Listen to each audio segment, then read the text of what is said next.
ಪ್ರತಿಯೊಬ್ಬರಿಗೂ ತನಗೊಂದು ಸರ್ಕಾರಿ ನೌಕರಿ ಸಿಗಲಿ ಎಂಬ ಆಸೆ ಇದ್ದೇ ಇರುತ್ತದೆ. ಇದನ್ನೇ ಬಂಡವಾಳ ಮಾಡಿಕೊಂಡು ಇಲ್ಲೊಬ್ಬ ಸರ್ಕಾರಿ ನೌಕರಿ ಕೊಡಿಸುತ್ತೇನೆಂದು ಯುವಕರಿಂದ ಲಕ್ಷಾಂತರ ರೂಪಾಯಿ ವಸೂಲಿ ಮಾಡಿ ವಂಚಿಸಿದ್ದು ಇದೀಗ ಪೊಲೀಸರ ಅತಿಥಿಯಾಗಿದ್ದಾನೆ. ಹಾಗಿದ್ದರೆ ಯಾರಾತ ಅಂತೀರಾ? ಈ ಸ್ಟೋರಿ ನೋಡಿ. ಸರ್ಕಾರಿ ನೌಕರಿ ಕೊಡಿಸುತ್ತೇನೆಂದು ಯುವಕರಿಗೆ ವಂಚಿಸಿದ ಭೂಪ.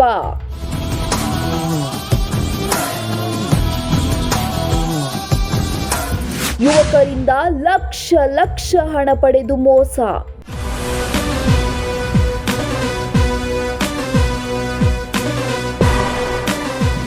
ಸರ್ಕಾರಿ ನೌಕರಿ ಕೊಡಿಸುವುದಾಗಿ ಹೇಳಿ ವಂಚಿಸಿದ್ದ ವ್ಯಕ್ತಿ ಪೊಲೀಸ್ ವಶಕ್ಕೆ.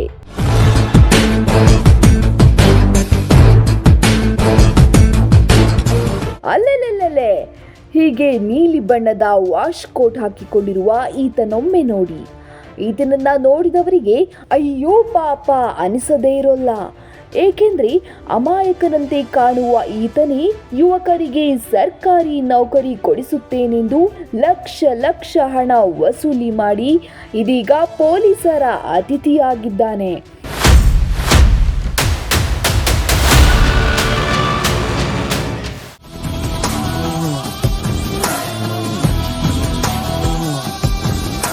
ಹೌದು, ಚಿತ್ರದುರ್ಗ ಮೂಲದ ಶ್ರೀನಾಥ್ ಯುವಕರಿಗೆ ಸರ್ಕಾರಿ ನೌಕರಿ ಕೊಡಿಸುತ್ತೇನೆಂದು ಅವರಿಂದ ಹಣ ಪಡೆದು ಅವರಿಗೆ ಯುವಕರಿಗೆ ವಂಚಿಸಿದ್ದಾನೆ.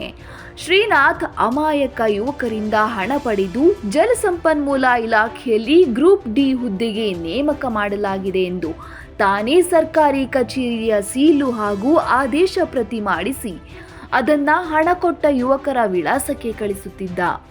ನೇಮಕಾತಿ ಆದೇಶ ಪ್ರತಿ ನೋಡಿದ ಯುವಕರು ತಮಗೆ ಸರ್ಕಾರಿ ಕೆಲಸ ಸಿಕ್ತು ಎಂದು ಸಂಭ್ರಮಿಸಿ ಕೊನೆಗೆ ಆದೇಶ ಪ್ರತಿಯನ್ನ ತೆಗೆದುಕೊಂಡು ಹೋದರೆ ಅಲ್ಲಿ ಇಲಾಖೆಯೇ ಇರಲಿಲ್ಲ.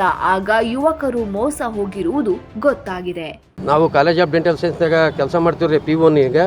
ಆಮೇಲೆ ನಾನು ನಮ್ಮ ಸ್ನೇಹಿತರು ಹಾಕಿದ್ರು, ಅವ್ರ ಮುಖಾಂತರ ನಾನು ಹೋಗಿ ದುಡ್ಡನ್ನು 3.5 ಲಕ್ಷ ರೂಪಾಯಿ ಕೊಟ್ಟು ಪ್ಯಾಡ್ ಆಗಿದ್ದೇನೆ. ಆಮೇಲೆ ನನಗೆ ಭರ್ತಿ ಮೋಸ ಮಾಡಿದ್ದಾನೆ. ನನ್ನ ಮಗನಿಗೆ ಮನೋಜ್ ಜಲಸಂಪನ್ಮೂಲದಲ್ಲಿ ಕೆಲಸ ಕೊಡ್ತೇನೆ ಅಂದು 3.5 ಲಕ್ಷ ರೂಪಾಯಿ ಇಸ್ಕೊಂಡಿದ್ದಾನೆ. ಅಟೆಂಡರ್ ಪೋಸ್ಟಿಗೆ ಇನ್ನೂ 50,000 ರೂಪಾಯಿ ಕೊಡಬೇಕಾಗಿತ್ತು. ನಾವು ಅಷ್ಟರೊಳಗೆ ಪೇಕ್ ಮಾಡಿದ್ದಾನೆ ಅಂತೇಳಿ ನಾನು ಬೆಂಗಳೂರು ಹೋಗಿ ಬಂದಮೇಲೆ ಪೇಕ್ ಆಗಿದೆ ಅಂತೇಳಿ ನನಗೆ ಗೊತ್ತಾಗಿ ಸೌದಾದಲ್ಲಿ ನಾನು ತಿಳ್ಕೊಂಡು ಆಮೇಲೆ ಪೇಕ್ ಹೋಗಿದ್ದೇನೆ ಅಂತೇಳಿ ನನ್ನ ಮಗನ ಕೂಟಾಗ ಇವ್ರು ಏನು ಸ್ನೇಹಿತರು ಹಾಕಿದ್ರಲ್ಲ ಅವ್ರಿಗೆಲ್ಲರಿಗೂ ತಿಳಿಸಲೇ ಪೇಕ್ ಹೋಗಿದ್ದೇವೆ. ಅವನಿಗೆ ಏನು ಮಾತಾಡಬೇಡ, ಅವನಿಗೂ ತಿಳಿಸ್ಬೇಡ, ತಿಳಿಸಿದರೆ ಸಿಗೋದಿಲ್ಲ ಅಂತೇಳಿ ಅಂದು ಆರಾಮ್ನಾಗ ಇದು ಪೇಕ್ ಮಾಡೋಕ್ಕೆ ಅವ್ನು ಏನು ಮಾಡ್ತದೋ ನಾವು ಎಸ್ಟಿಮೇಟ್ ಮಾಡಿ ಇನ್ನೊಬ್ಬನ ಕೆಲಸಕ್ಕೆ ಸೇರಿಸ್ತೀವಿ ಅಂತೇಳಂದು ಕರೆ ಕಳಿಸಿ ಅಂದು ಪೇಷನ್ನಿಗೆ ಒಪ್ಪಿಸಿದ್ದೇವೆ. ನಮ್ಮನ್ನು ದುಡ್ಡನ್ನು ಬಡವರು ನಾವು ನ್ಯಾಯ ರೀತಿಯಲ್ಲಿ ನಮಗೆ ಹಣವನ್ನು ವಾಪಸ್ ತರಿಸ್ಕೊಡಿ. ನಾನು ಬಡ್ಡಿಗೆ ತಂದಿರ್ತೀನಿ. ಎಂಟ್ರಿ ತಾಳಿ ಇನ್ನೂ ಒತ್ತಿಟ್ಟು ಕೊಡ್ತೇವೆ ಸರ್. ಒತ್ತಿಡಕ್ಕಂತ ಹೋದ್ವಿ, ಮತ್ತೆ ನಾನು ಬಿಚ್ಚಿಸೋಕೆ ಮನಸ್ಸು ಬರಲ್ಲ. ಯಾರೋ ನನ್ನ ಸ್ನೇಹಿತರು ಕೈ ಹಿಡಿದ್ರು, ಅದೇ ರೊಕ್ಕನ ಕೊಟ್ಟಿದ್ದೀನಿ. ಅದನ್ನು ಜಲ್ದಿ ತಾಳಿ ಇಟ್ಟರು ಕೊಡೋಣ, ಮತ್ತು ನಾನು ಜಲ್ದಿ ಆರ್ಡ್ರ್ ಮಾಡಿಸ್ತೀನಿ ಆಫೀಸ್ನಾಗ ಬೆಂಗಳೂರಿನಾಗ ಅಂತೇಳಿ ಬರೀ ಪೇಕ್ ಮಾಡಿ ಇದೇ ಥರ ನನಗೆ ರೊಕ್ಕ ಇಸ್ಕೊಂಡಾನೆ. ಶ್ರೀನಾಥ್ ದಾವಣಗೆರೆ ಮೂಲದ ನಾಗರಾಜ್ ಸೇರಿ 4-5 ಜನರಿಗೆ ವಂಚನೆ ಮಾಡಿದ್ದಾನೆ. ತಮಗೆ ಸರ್ಕಾರಿ ಕೆಲಸ ಸಿಕ್ಕರೆ ಸಾಕು ಎಂದು ಯುವಕರು ಬಡ್ಡಿಗೆ ಸಾಲ ಪಡೆದು ತಾಯಿಯ ತಾಳಿ ಅಡವಿಟ್ಟು ಶ್ರೀನಾಥ್ಗೆ ಲಕ್ಷಾಂತರ ರೂಪಾಯಿ ಹಣ ನೀಡಿದ್ದರು.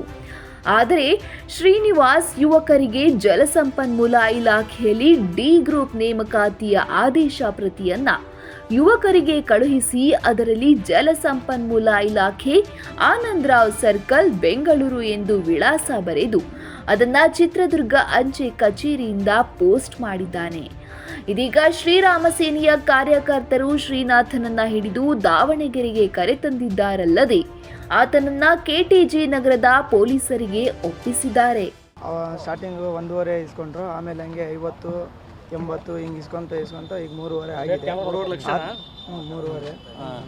ಅದಾದಮೇಲೆ ಈಗ ಆರ್ಡರ್ ಕಾಪಿ ಬಂದಮೇಲೆ ಈಗ ಅವನದು ಮನೋಜ್ ಅನ್ನೊಂದು ಅದು ಪ್ಲೇಸ್ ಚೇಂಜ್ ಮಾಡಿಸಿ ಅಂತ ಹೇಳ್ಬಿಟ್ಟು ಅವ್ರ ಆರ್ಡರ್ ಕಾಪಿ ಬಂದಿದೆ ಅಂತ ಹೇಳಿ ಇದು ಬೆಂಗಳೂರಿಗೆ ಕರ್ಸ್ಕೊಂಡ್ಬಿಟ್ಟು ಬೆಂಗಳೂರಿಗೆ ಬಂದಮೇಲೆ ನಾನು ಇಲ್ಲಿದ್ದೀನಿ ಅಲ್ಲಿದ್ದೀನಿ ಅಂತೇಳಿ ಮೋಸ ಮಾಡಿಬಿಟ್ಟು ಅವ್ನು ಸ್ವಿಚ್ ಆಫ್ ಮಾಡ್ಕೊಂಡ್ಬಿಟ್ಟು ಆಮೇಲೆ ಹಿಂಗಾದ್ಮೇಲೆ ಗೊತ್ತಾಯ್ತು ನಮಗೆ ಮೋಸ ಮಾಡ್ತವ್ರೆ ಅಂತೇಳಿ. ಆಮೇಲೆ ಇನ್ನೊಬ್ಬರು ಇದ್ದಾರೆ ನಮ್ಮ ಫ್ರೆಂಡು, ಅವ್ರಿಗೂ ಹಿಂಗೆ ಕೊಡಿಸ್ಬೇಕು ಅಂತ ಹೇಳಿ ಕೊಡ್ತೀವಿ, ಅಮೌಂಟ್ ಕೊಡ್ತೀವಿ ಬನ್ನಿ ಅಂತ ಹೇಳಿದ್ದಕ್ಕೆ ಬಂದಿದ್ದರು. 4.5 ರೂಪಾಯಿಂದ ಸ್ಟಾರ್ಟಿಂಗ್ 1.5 ಲಕ್ಷ ಬಡ್ಡಿ ತಗೊಂಡು ಅದಾದಮೇಲೆ ಇಷ್ಟು ಈಗ ಬರಲೇಬೇಕು, ಈಗ ಮಾಡಲೇಬೇಕು ಅಂತ ಹೇಳಿದ್ದಕ್ಕೆ ಮತ್ತು ಈಗ ಅರ್ಜೆಂಟ್ ಮಾಡಿದ್ದಕ್ಕೆ ನಮ್ಮ ಅಮ್ಮಂದು ಮಂಗಲ ಸರ್. ಏನು ಹೇಳ್ತಾರೆ? ತಾಳಿ ಕಿವಿ ಒಲೆ ಎಲ್ಲ ಕೊಟ್ಟಿದ್ದೀರಿ ಸರ್.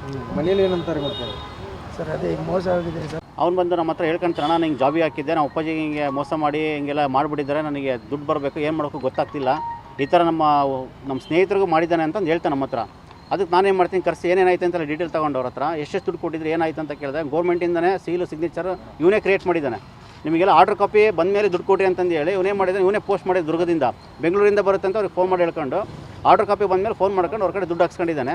ನಾನೇನು ಮಾಡಿದೆ, ಅವ್ನು ಮತ್ತೆ ಈಗ ಡೈರೆಕ್ಟ್ ನಾವು ಕೇಳಿದ್ರೆ ಬರೋದಿಲ್ಲ, ತಲೆ ಮರೆಸ್ಕೊಂತಾನೆ ಅಂತಂದು ಹೇಳಿ ಇನ್ನೊಬ್ಬ ಹುಡುಗನಿಗೆ ನಾವು ಜಾಬ್ ಕೊಡಿಸ್ಬೇಕು ಬರ್ರಿ ಅಂತಂದು ಹೇಳಿ ದಾವಣಗೆರೆ ಕರೆಸ್ಕೊಂಡು ನಮ್ಮ ಜಿಲ್ಲಾ ಅಧ್ಯಕ್ಷರಾದ ಮಣಿಸಾಕ್ ಅವ್ರ ಹತ್ರ ಮಾತಾಡಿರ್ತೀವಿ, ಪ್ರಸ್ತಾಪನೆ ಮಾಡಿರ್ತೀವಿ. ಕರೆಸ್ರಿ ಅವನಿಗೇನು ಒಟ್ಟು ಕಾನೂನು ಮೂಲಕ ಏನು ಶಿಕ್ಷೆ ಕೊಡಬೇಕು ಕೊಡಿಸಿ ಅವ್ರಿಗೆ ದುಡ್ಡು ಕೊಡ್ಸೋಣ ಅಂತಂದು ಹೇಳಿ ಕರೆಸ್ಕೊಂಡು ಅವನಿಗೆ DYSP ಆಫೀಸಿಗೆ ಕರ್ಕೊಂಬಂದಿದ್ದೀವಿ. ಈ ಸಂಬಂಧ KTJ ನಗರದ ಪೊಲೀಸ್ ಠಾಣೆಯಲ್ಲಿ ಪ್ರಕರಣ ದಾಖಲಾಗಿದ್ದು, ಪೊಲೀಸರು ಶ್ರೀನಾಥನ ಮೊಬೈಲ್ನಲ್ಲಿರುವ ದಾಖಲೆಗಳನ್ನು ಪರಿಶೀಲನೆ ನಡೆಸಿದ್ದು, ಶ್ರೀನಾಥ್ ಎಷ್ಟು ಜನರಿಗೆ ಮೋಸ ಮಾಡಿದ್ದಾನೆಂದು ಗೊತ್ತಾಗಬೇಕಿದೆ. ಇನ್ನಾದರೂ ಯುವಕರು ಈ ರೀತಿಯ ಮೋಸದ ಜಾಲಕ್ಕೆ ಬೀಳದೆ ಎಚ್ಚರಿಕೆಯಿಂದ ಇರಲಿ.